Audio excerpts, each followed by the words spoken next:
to answer a 90-question survey from the Postal Union of the Americas in Spain. It was kind of a scavenger hunt about all things postal. I don't know to this day whether it was genuine or it was something they handed to every new employee of the department, but I spent a couple of months working on that. And it was decided that I should do stamp ceremonies. And the first one I got to go to was the Season's Greetings in December of that year. But I'll back up a moment and tell you that the whole business of ceremonies is more complicated than you might think. For example, when I got assigned a ceremony, I had to do the press release for the ceremony. I had to get involved in speaker selection, sometimes with the help of local officials. There was always a planning meeting that I had to travel to talk to local people and postal employees to set up there. Had to do the program notes for the ceremony and work with the Postmaster General staff to get invitations out to everybody that was participating in the ceremony, as well as distinguished guests. The ceremony that I did first, let me see if I can do this here right quick. I'll give you an idea of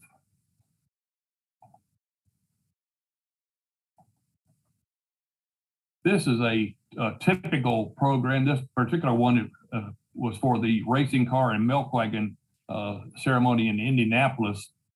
The format, we've never had a set format per se, but there were obviously certain elements that you wanted to include. They would vary from time to time depending on what was needed and what we wanted to be sure we touched every base we needed to from a local politics standpoint.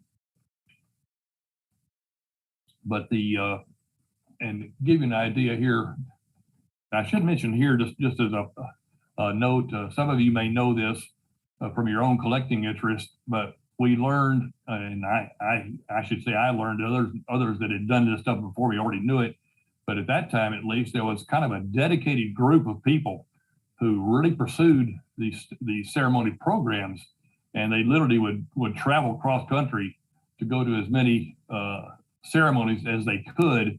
Their primary interest was in getting the programs and getting autographs of all the participants. I don't think any of them were necessarily looking at it as a way to, make money down the road if these things appreciated in value, because they obviously were spending more money than they were ever going to get from selling the programs. But we did have occasionally at ceremonies, as you might imagine, people who would ask for 15 or 20, and we tried to discourage that. We would tell them, of course, that we had a limited supply, but primarily what we were trying to do at that time was avoid having any of the participants have to sit there and try to autograph, 15 or 20 programs for one person. But I checked recently to see what kind of values ceremony programs have today, and I was surprised a little bit on eBay. Most programs from the period that I was doing them go for only $6 to $10 today on eBay, and even the invitations are somewhat more prized, but they go for just $20 to $30. And I'll show you one of the invitations here. We tried to make Bill, for a second. You're going to want to go up to the orange bar again and sort of make this full screen. Okay. So if you go up to where it says slideshow there, close that. Oh, yeah. Oh, okay, here we go. There you go. Yeah. Let me switch over there. Okay, yeah. As you can see, we tried to make these look pretty impressive to have the participants receive, because we considered it a big deal, to be issuing a stamp and to have them participating. So this went out, from the Postmaster General's office to each of the participants. And as I say, I found out that they are available occasionally on eBay for $20 to $30. And of course, the thing about these is that they're, for any given ceremony, there might be only 15 to 20 in existence. In a way, I'm a little surprised that they even showed up in the market. I would think most people would have just hung on to them. But as I say, the first ceremony I got to do was the Season's Greetings, and it was a training session for me. My colleague Frank Thomas was in charge. Frank had been doing this for 4 or 5 years, and the idea, of course, was for me to go with him and assist him and help with the setting up of everything, and kind of learn on the job, so to speak. It turned out to be a rather amazing experience. The ceremony was held, I should back up here a minute and say that the stamp was designed by a young man named Danny Labacetta. He was 7 years old when he drew this. He was 9 years old when the ceremony took place, and it was a result of a national contest for school children to send in designs for Christmas stamps.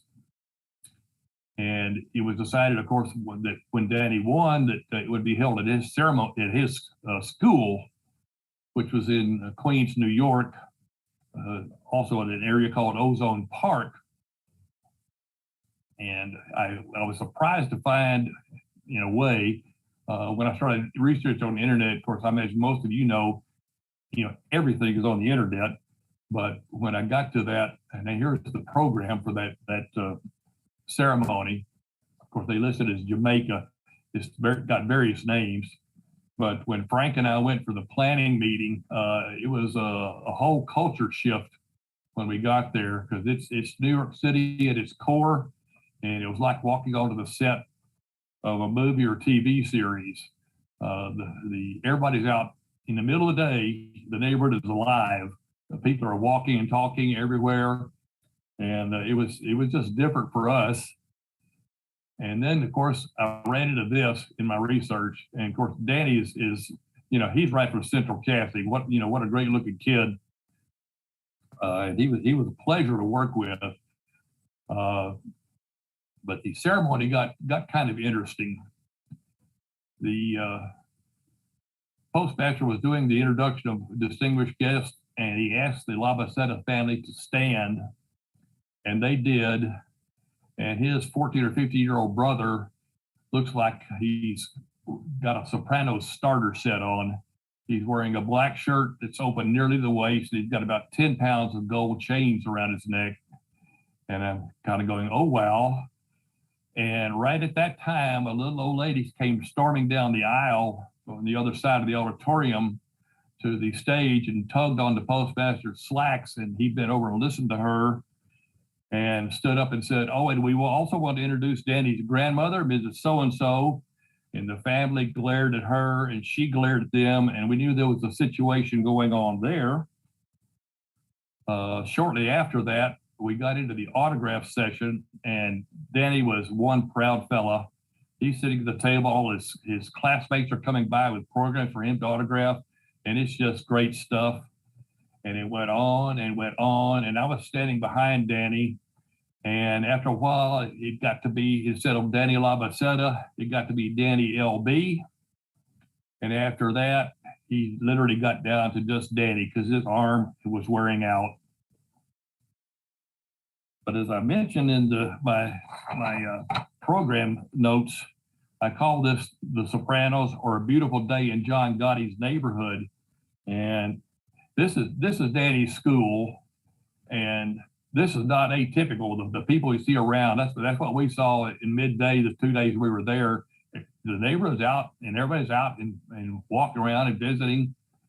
But it literally is the godfather of John Gotti's territory. His house, as you'll see down here in the lower left-hand corner of this shot, is less than a mile from Danny's school. And Gotti did a lot. And I kid you not, people there, when you talk to them, he was a saint. So it was kind of a different experience, to say the least. And now I'll tell you the fun part. That national contest that Danny won, the Postal Service called his house to tell them that he had won the contest. This is several months before the stamps issued, of course. And his mother answered, and she was overjoyed, and they finished off. And a week later, I don't know how this happened, I never heard any details, but it was determined that he was not the winner, that somebody else had been selected. A huge mistake had been made, and they called the Labacettas back to give them the bad news. Danny's mother let them know that she would go straight to the press and to her congressman, et cetera, et cetera. And as you might imagine, it was decided that Danny did indeed win that contest. And so that's how that stamp came to be, as opposed to whoever was supposed to have won it.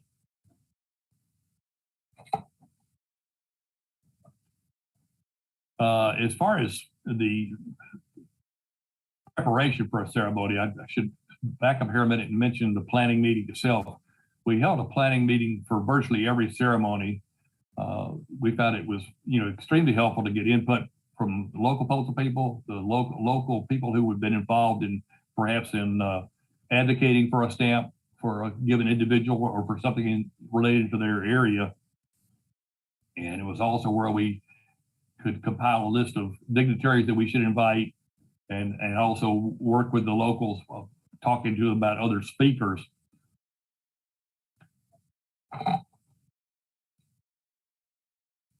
The post-ceremony activity was primarily, as I mentioned, there would always be an autograph session for all the participants and people who came to the ceremony to get their programs autographed if they chose. And at that time, we also did all the first day cover cancellations on site in the city where the stamp was being issued. We had a gentleman in our department who literally went to every ceremony and would supervise cancellation operations there for about 30 days. Since then they have shifted that, I think, to the Kansas City fulfillment center, where you get all your stamps by mail, etc. I won't go back to the program, but when it comes to honored guests, as we go through the programs that I've got assembled here, you're going to see senators and U.S. representatives, mayors. We've even had the President General of the National Society of Sons of the American Revolution. But I would mention that one of the things that often comes with ceremonies is that somebody that you don't necessarily expect to give something extra to the ceremony tends to pop up. And I mentioned the National General of the Sons of the American Revolution. And I would recall that the person that suddenly added to a ceremony unexpectedly for me was during the General Henry Knox stamp ceremony in Thomaston, Maine. That was General Knox was a Revolutionary War hero, and that was his hometown. And we had asked a gentleman who was the president of the Maine Society with the Sons of the American Revolution to give remarks at the ceremony. And I was standing outside of the high school where the ceremony was to be held. People were standing around waiting for the doors to open so they could go in and take their seats. And off in the distance, we could see a helicopter approaching the high school. And as it got closer, it turned out it was a really big helicopter, big Army helicopter. And it landed on the football field about 50 yards from where we were standing with all the attendant dust flying and everything. And out of the helicopter steps one Colonel Frank Knowlton. I don't know where he got the helicopter. I don't know where he got the uniform, since he was, as I say, just the president of the State Society of America, the Sons of the American Revolution. But he marched smartly up to the auditorium, and folks were murmuring among themselves, wondering, have we got like the Secretary of Defense here? So he made quite an entrance to what would have been just a relatively ordinary ceremony. I got a richly deserved and unsought reputation in my department as a tightrope walker.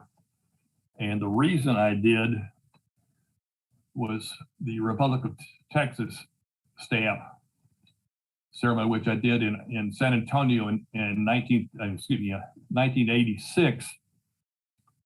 As you can see here, the Alamo was the ideal setting. There's a place in San Antonio, downtown San Antonio, called Alamo Plaza. But the problem was there was just no place in the plaza suitable for a ceremony. The only possible thing we had at that time was the downtown post office. Let me stop here to get past this a second. As you can see here, the Alamo is on the right hand of this picture. The post office is in your back upper left. And there were no other buildings in the area with any space to do a ceremony. The inside of the post office was great. There was plenty of room. The acoustics were terrible. This was one of those post offices built during the Depression and the public works projects. We had great murals in the post office, but everything just echoed like crazy in there. So I finally decided reluctantly that had to be my backup location. And I wound up doing the ceremony literally on the steps of the downtown post office. We put a 40 people there. We put about 15 dignitaries. We put a choir up there. I still kind of surprised that we were able to do this. And when I got back to the office, everybody there was stunned because nobody had ever done a ceremony outside for obvious reasons. And they were looking at me like, you know, what kind of fool are you? But emboldened, I ran into the same situation in doing I should back up for 1 second here. The artist for the Republic of Texas ceremony was Don Adair. And it turned out he was from Dallas, my hometown.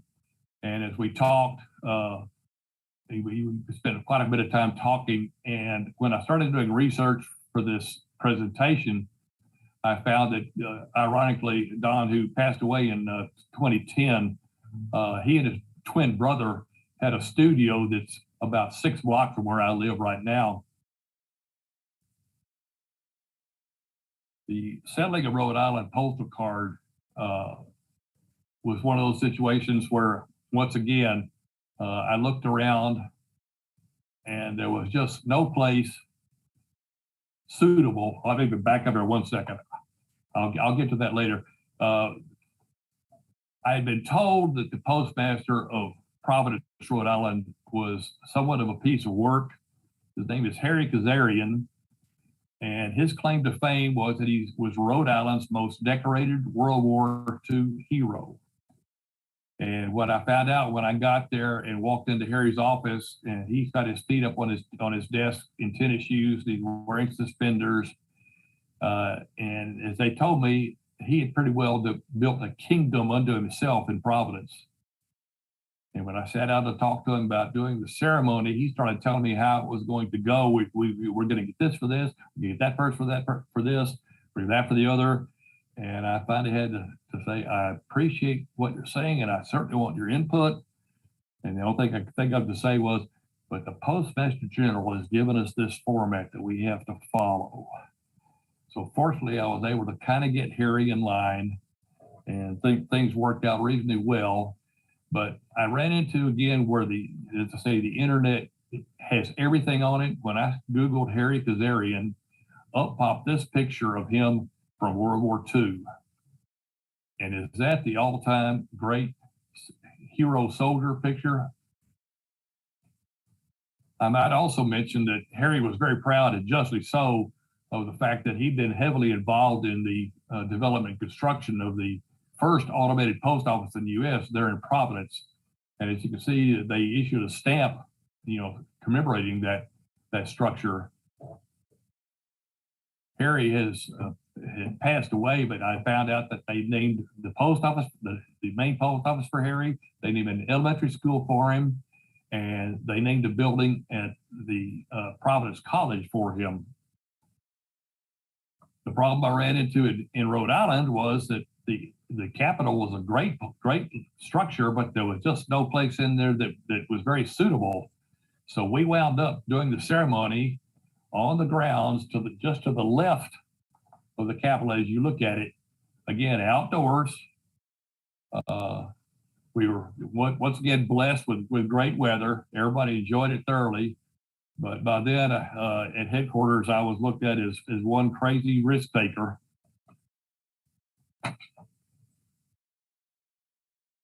A similar ceremony developed when I did the Timberline Lodge postal card at Mount Hood, Oregon.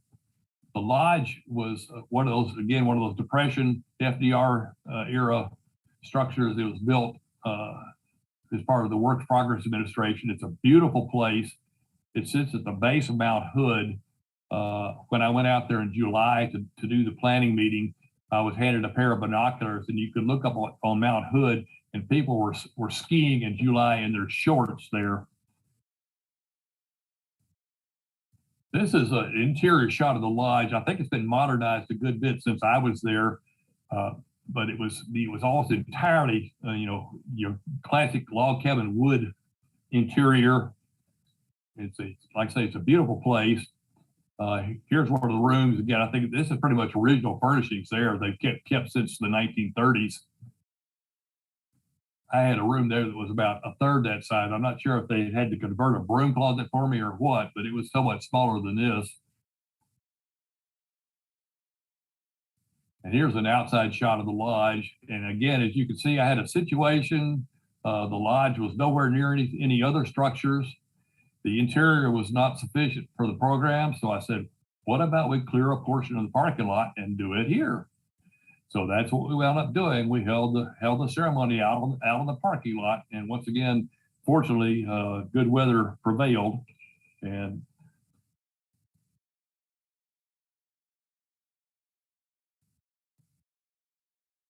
another ceremony I did that I had this under the category of state house yays and nays. As I mentioned, in Rhode Island, a state house was not suitable. I'm getting ahead of myself. Let me back up here a minute. And let me ask, I realize you can't respond, but if anybody recognizes the Timberline Lodge for anything other than the fact that it's a great ski lodge. And I'll show you this picture next. This is a shot from the movie The Shining. The lodge was used for all the exterior shots in that horror movie. So it has another claim to fame, although somewhat dubious. Under the heading of State House Yays and Nays, I put the Delaware Statehood stamp ceremony, which I did. And you can imagine Delaware is a small state. It is a small legislature, 41 reps and 21 senators. And this is the program from that ceremony. This is what the interior of the Delaware legislature looks like. It's got a very small gallery, room only for the senators and reps on the lower floor. And after discussing it with the people there, we decided there was just no way we were going to get 150, 200 people in there. It was a question of where else can we go? We could have gone outside, but the weather reports were somewhat discouraging. And so we did another weird thing. We wound up doing it in the lobby of the State House. We had the speaker stand on the steps there in the center. We had the guests above behind the railings, and all the audience was down on the first floor in the foyer. And fortunately, everybody had a good time. Nobody got tired standing, and we were able to slide that one by.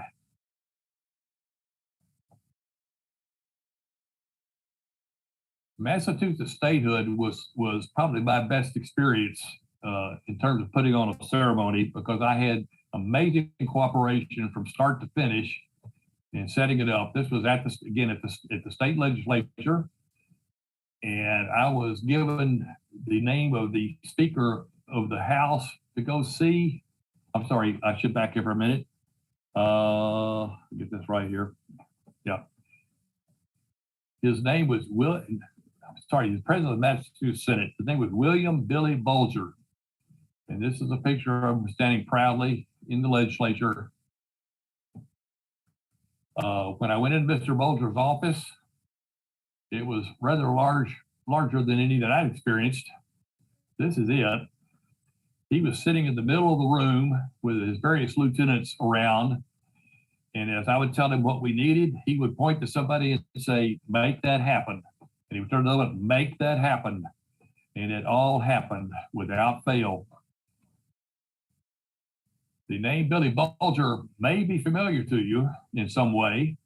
The name Bulger in particular, his brother was a notorious mob guy named Whitey Bulger, who was reputed to have murdered more than 20 people, was on the run from the FBI for generations. And this is he here. So you had one brother who did good, one who did not so good. Unfortunately, Billy Bulger a few years later, when he was president of the University of Massachusetts, was asked some questions about his brother, and he refused to abandon him. and he refused to say whether he'd been in contact with him or whether he knew where he was, and he ultimately lost his position at the University of Massachusetts because of that. But he's a good guy in my book because, as I say, everything at the ceremony went off like clockwork. I could have slept in at the hotel and it would have been fine. The Maryland Statehood was one that was a kind of a yay and a nay. It was held at the Maryland State House in the evening. We had an assistant postmaster general named William Garden, who was a Maryland resident, who was very proud to be asked to be the speaker. And I worked with a liaison of the Maryland Senate, who was one of these guys that got things done. And everything was fine until it came to the ceremony night, and the place was packed. The floor you see at the below was full of chairs. The liaison had all his cronies sitting right up front in those extra chairs. The gallery at both ends was packed. And about 10 minutes before the ceremony was to start, I got word that my speaker's mother and wife could not find seats. So I went to our fix-it guy and said, got a problem. I need to get the speaker's mother and wife seated. And he said, well, I'm sorry, we're full up. And I said, surely you can find something. Nope, can't do it. And I said, well, I see some of your cronies sitting there. Well, I don't know about cronies. And I said, well, I know what's going to happen if I go to Mr. Gordon and tell him that his mother or wife can't be seated. He's going to be pretty upset. And I finally had to say, here's what I'm going to do. If we can't get them seated, I'm going to shut this thing down and we're going home. At that point, he decided that he could get a couple, three of his cronies to move. And we got the mother and wife seated, and a crisis was averted.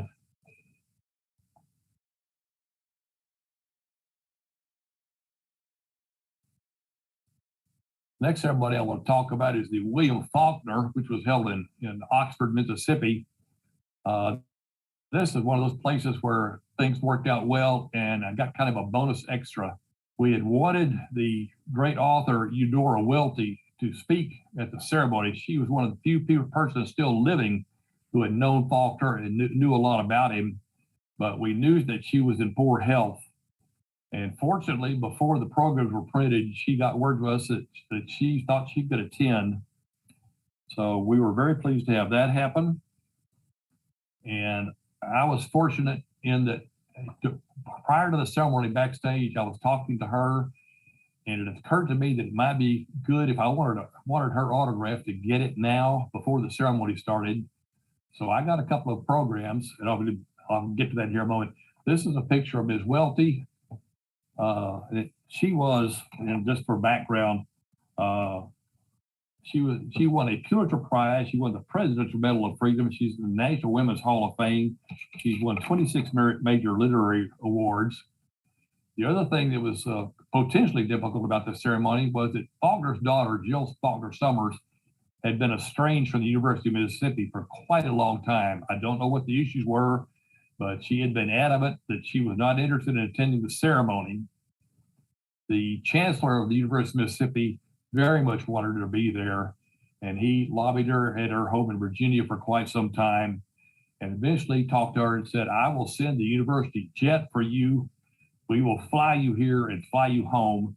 And she finally decided to come, which meant a great deal to a lot of the folks there.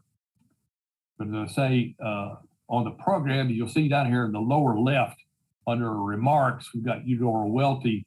And as I say, she was nice enough to sign 2 of my programs. And the reason I say I was fortunate was, unfortunately, after the ceremony, she felt poorly and decided to not sit at the autograph table. So I may be the only person that got her autograph on a ceremony program. She gave some terrific remarks. For those of you that may not know, Faulkner won a Nobel Prize. He won 2 Pulitzers. He's considered the premier American writer of the 20th century. And as Ms. Welty is known generally, but for 3 years, he was the postmaster at University of Mississippi on the campus of the University of Mississippi, where he dropped out of school twice. as she pointed out, he would open and close that post office whenever he felt like it. He would read other people's magazines. He would throw out any mail that he thought was unimportant. He played cards with his friends or right in the back while his patrons waited out front. And he's known for the famous quote of saying that he was darned if he was going to be at the beck and call of everyone who had 2 cents for a stamp.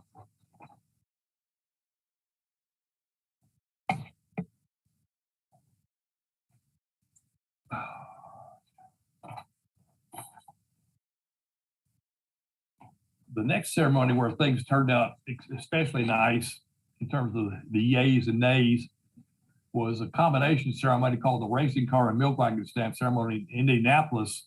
Of course, that's home of the Indianapolis Speedway, a natural location. And I might mention here that what we did with so-called definitive stamps, like the 17.5 cent racing car and the 5 cent milk wagon, we would try to hold those as often as possible at stamp shows. They didn't necessarily have an ideal location otherwise, and it was always a treat, for people that came to the stamp show to have a ceremony as well as, getting to attend the stamp show. We were fortunate in this case that the Speedway has a museum there, and while it would have been terrific to have the first Speedway winner, a 1911 car called the Marmot, that's their #1 exhibit, and they said they couldn't part with that one. But they did send us a 1950s car, which I'll show you in a moment.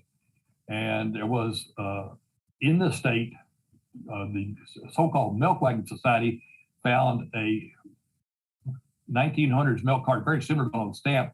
So we were fortunate to have in the lobby in front of the ceremony both this Indy racing car and a milk wagon to show people that came to the program.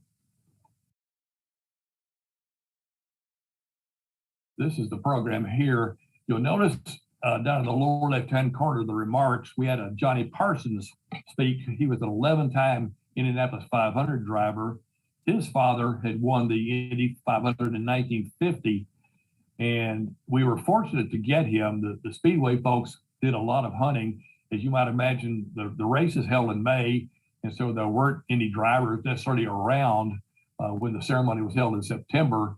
But Parsons happened to be there. He had suffered a severe leg injury while practicing for the Indy 500 that year, and was only recently released from the hospital. When he started speaking, we were a little concerned because it was obvious he had not done much public speaking, if any. He was awkward and stumbling around a little bit. But then he started talking about why he raced. And it was obvious he was very passionate about his sport, and he really got into it. And it was really a moving speech. By the end of the speech, I kid you not, people stood and gave him a standing ovation. It was that impressive.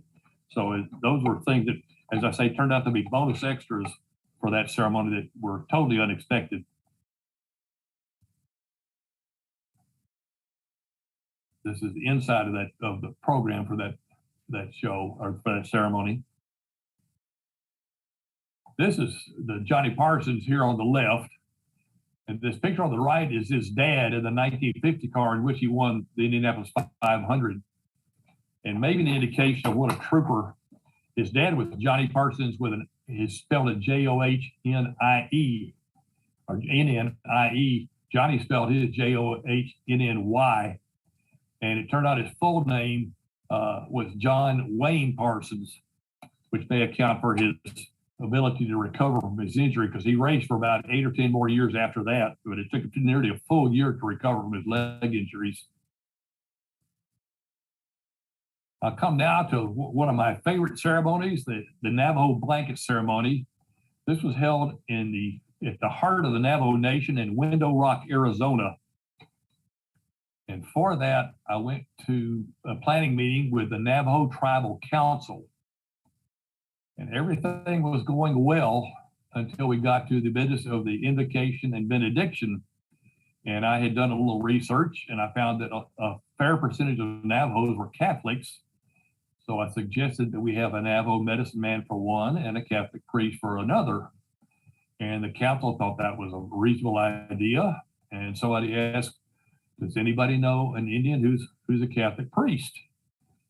And somebody said, I think there's one in Farmington, New Mexico. And that's when I found out that you hear today about tribalism in this country among politicians and political groups. I found out about tribalism among the Navajo in the 1980s. Somebody said, farming New Mexico, huh? What kind of Indian is he? And somebody said, I believe he's from a tribe up in the Adirondacks in New York. And they said, that will not do. So instead of a priest, we wound up with 2 Navajo medicine men, which ordinarily would have been okay. You'll notice on the program up on the left-hand side, about the 4th item, the invocation was to be given by Nettie Jensen, Navajo medicine man. I did not get to meet Mr. Jensen before the ceremony. We had a general rule of thumb for invocation and benedictions. We asked the persons giving them to try to limit it to roughly 2 minutes or less. And when I got to the ceremony and we're setting up, and Mr. Jensen appeared, and he had various accessories that he was laying out on the stage as part of his invocation. And I started trying to talk to him about what we needed and the time limit, and he seemed not to understand English much at all. So I crossed my fingers and I hope for the best.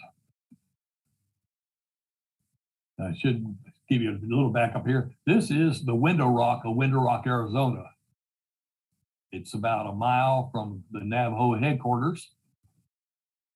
And this is the Navajo Tribal Council room where we met to plan the ceremony. And this is the Hogan on the fairgrounds of the Navajo Nation. It was there, but it basically was a larger version of one of a Navajo meeting place. It was packed for the ceremony. I had as our speaker was a manager in our department who was 1/8 Indian and very proud to be there. Back up here. But as we got going and it came time for the invocation, Mr. Jensen began speaking. Ordinarily, a ceremony is supposed to last roughly 45 minutes at tops. Mr. Jensen went on and he went on, and it was clear he was blessing everyone in the Hogan one by one. He was blessing the Hogan, he was blessing the fair outside, he was blessing this and that. And it was also obvious that the people in the audience were not bothered by this. This was apparently fairly standard. But I had a speaker standing there for 45 minutes who had a bad back. And I was single at the time. And I had a 2.5-hour drive to Albuquerque to catch a plane. And I was going to Austin to visit with an old flame. And Mr. Jensen's invocation went on for 42 minutes. By the time I was done, I got on the highway. I was passing truck convoys who were driving 80 miles an hour, and I almost made my plane. But unfortunately, I didn't. It cost me 3 hours. And so you would think that I should be somewhat peeved at Mr. Jensen. I was at the time. But in doing my research, I ran into this when I Googled his name. Mr. Jensen passed away in 2009, and a person in the Navajo Nation had sent a kind of a eulogy to the local paper, and it read as follows: Navy Jensen, a beloved Navajo medicine man, died June 1, 1998. George Hayden wrote that Navy believed and taught a belief related to what some others expressed, that the holy or the beauty all around was right there. And then quotes, he caused us to wonder why people sought the holy in hard to reach places or in hard to obtain ways. And then he would say, it's within us. It's all around us. And his teaching was that it was in the air, in the breath that you took, or in the water in your body. If you ever really wanted to see the holy, he'd say, pay attention at night, as night turned to day at dawn, and day turned to night at twilight at dusk. It wasn't hard. It's all right there, he'd say. And I have to tell you, somebody with a philosophy like that, it's hard to stay mad at. So I'm at peace with Nevy, and I forgive him for making my trip a little more difficult. But all in all, it was a terrific ceremony. And I'll give you one last thing. Every now and then, it's good for all of us to be humbled a little bit. And I was humbled when I did the General Henry Knox ceremony in Thomaston, Maine. The planning meeting was held at the home of a gentleman who was with the local historical society. He'd been an advocate for a General Knox stamp, and it right across the US Highway 1 from the Atlantic Ocean. It's a great setting. And I'm visiting with the people before we start the meeting in this gentleman's house. And I was in my Washington uniform, your three-piece dark blue pinstripe suit, and trying to be as urbane and sophisticated as possible with my radio voice on. And this gentleman named, and he looked up at me and said, "Well, guess you're not from around here, are ya?" Apparently he picked up a trace of a Texas accent. So my cover was blown at that point. But I found out in my Googling that Ben lived to be 99 years old. He passed away in 2010. But I always appreciated his comment. It's always been a great anecdote to share with folks. Excuse me. So that's basically my presentation. I'll be glad to answer any questions. Great, Bill. That's fantastic. We don't have any questions yet, but if you do have some questions for Bill, you can type them in the Q&A box, and we'll ask those of Bill right now. I have a couple just to get us started. Do you have a favorite ceremony that you did? I mean, you did so many of them. Was there one that sort of sticks in your memory as one of your favorites? Yeah, I was, at first glance, I'd say the Massachusetts because it went so easily. But in terms of the people I got to meet, it might surprise you. I would say that the Navajo blanket ceremony, getting to meet the tribal elders and talk with them and find out about their lives was very, very nice. With all the, like, a lot of us have been to some of these ceremonies and they're very well planned out, very well done. Did you have an event planning background when you started in your position? Oh, heavens, no. I was a journalist and nothing of that sort. Just you kind of, by the seat of your pants and trial and error, you find out things that work and don't work and how to work around stuff.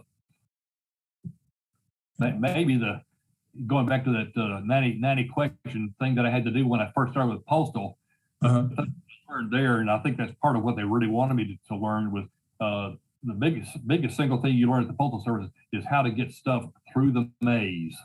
And ceremonies, in a sense, can be somewhat like that. How do you get through the maze to get it done, to get everything in place? We have a question from someone. Did you help organize the DuSable stamp ceremony in 1987? No, I did not. Don't recall for sure. That for some reason I think Frank Thomas might have done that, but again, we're talking 34 years ago. So yeah. Another question from our Q&A.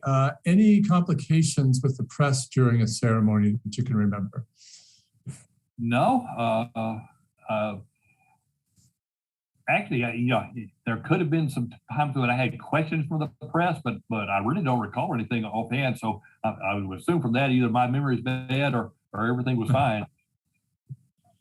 With all the stamps that have come out during the time you were there, was there a ceremony or a stamp that you wanted to do the ceremony for or since?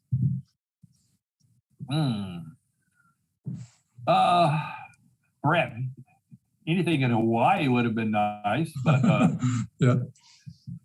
No, I can't say, and perhaps I'd have to think back, but I'm not sure, but there was probably a Texas statehood done later.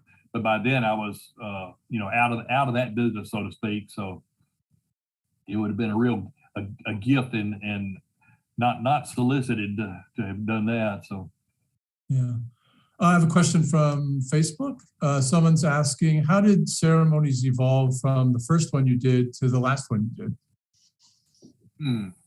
More complicated, more things involved, or? I would say they were relatively static. And I know this only secondhand. I know that a number of years after I was out of it, and even out of the department back here in Dallas, I learned that they were starting to send 4 to 6 people to handle ceremonies. And I did a little inquiry, and for what best I could gather, not a whole lot had changed. So I was a little puzzled by, how come it suddenly took 4 to 6 people to do when one could do it before. And I might mention here, without fail, we got terrific cooperation from local postal people on these things. We literally couldn't have done some of it without them. So, it made my job that much easier to have them on hand and know that they would, they'd come through with what was needed that I'd asked of them. To those of us who've been to ceremonies, we sort of know sort of the basic sort of drill, if you will. Are there certain guidelines you have to follow when you're sort of organizing a show? I mean, there is the format that we're all familiar with, but are there certain things maybe behind the scenes that you have to follow? No, like I say, that general format that you see in programs, and obviously from time to time, additions to it. For example, let's see if I can go back to, there were, so I can do this. Well, for example, we had at the Navajo blankets, we had the code talkers do a piece, and they had a Navajo chorus do a piece. So I would say, for example, musical elements other than the national anthem would crop up from time to time that seemed appropriate, but by and large, it was fairly SOP, kind of operation. Certainly, with your journalism background, research was not a problem. But give us an idea of like how much research you would do. A stamp comes out, you would sit down, sort of do some research as to what might be involved in the ceremony, people you'd like to sort of have as part of the ceremony. What kind of time frame are we talking about in terms of the research you would do for a ceremony? Interestingly, I was thinking about that this morning, and remember, this is before the internet, before computers. We were working on Wang word processors at headquarters. So any research, you're literally going to have to go to the library during the time I was doing ceremonies. So that was it for me. I'd bury myself in the stacks, until I got enough to work with to do the news release, the ceremony program notes, and this sort of thing. Yeah. So you did all of it. You did the news release, you did the ceremony, you did anything sort of that was involved with the ceremony as well. Yes. Yeah. Just a curiosity on my part. So many of the great things that you showed today sort of piqued my interest. But was there any sort of one person or celebrity, or not necessarily even a celebrity, but a person that you met during a ceremony or as part of a ceremony that is a great memoy for you? Good question. Well, I think, of course, Mr. Harding at General Knox sticks in my mind, but I would say Eudora Welty. I was a little bit in awe in the first place, but as you might imagine, she was just about as nice and sweet as she could be, and down to earth. Backstage just chatting with her. So, but then and not to make noise, but I was a sports writer for a long time. Mm-hmm. One of the first things I had to do, I was at San Antonio doing a special weekly football section, and it was a dream job. I could go anywhere I wanted to go, cover anything I wanted to cover. Mm-hmm. And I went to a preseason Dallas Cowboys New York Jets game, and Joe Namath was going to play. Namath was famous for holding out or sitting out. He didn't want his knees out there being endangered in a preseason. And he finally played, and I traveled from San Antonio to Dallas, and I go into the locker room, and there he's sitting there, and all the reporters would immediately bolt elsewhere because they know they've got to, but they don't want to. And so, well, I'm here, and so I walked up to him and introduced myself, and I had 10 minutes with him by myself before those other reporters, got up enough courage to come around the corner. So, I've dealt with that kind of celebrity, and again, what I found was all you have to do is ask them a question they haven't been asked before. They will talk forever. So Right. Celebrity is relative, I guess. Yeah, it is. No question. Yeah. Is there anything, without giving away any state secrets, was there anything that you wanted to do for a ceremony that you didn't get to do for whatever reason? Something you wanted to include or something you wanted to be part of the ceremony? I don't recall anything of that nature, no. Yeah.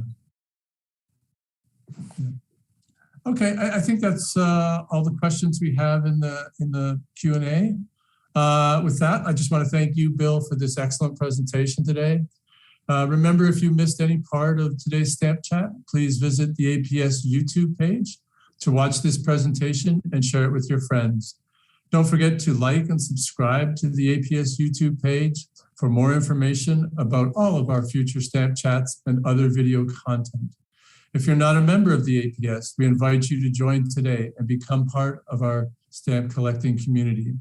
For more information about membership and all the services that the APS provides, visit us at stamps.org. With that, we thank you for attending today's presentation, and goodbye.